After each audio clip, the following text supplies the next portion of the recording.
This is a great question. It's probably the question I get the most often when people are trying to decide if the Spanish immersion program is the right fit for them. This question is about if it's a good fit if you're a beginner Spanish speaker. To answer this question, it might help to say who this program is not a good fit for. I would not suggest traveling on the Spanish immersion program if you just started learning Spanish.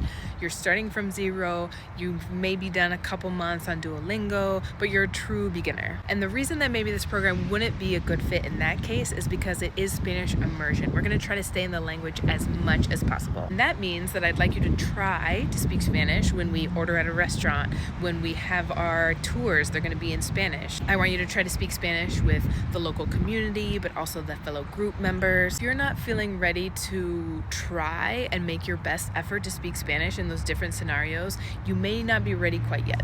Now, does that mean that this program is not for beginners at all? No, not necessarily, because I have had beginners, intermediate, advanced speakers on these immersion programs. It can be hard as a beginner because you may not understand everything that's happening during the tour.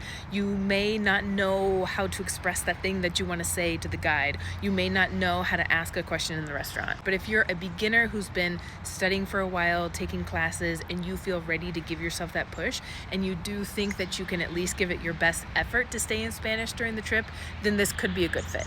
Okay, so that being said, does it mean that the program is not a good fit for intermediate and advanced? Not necessarily, because there's always ways to push yourself. If you're intermediate or advanced, I would suggest that you ask questions when we're on a tour.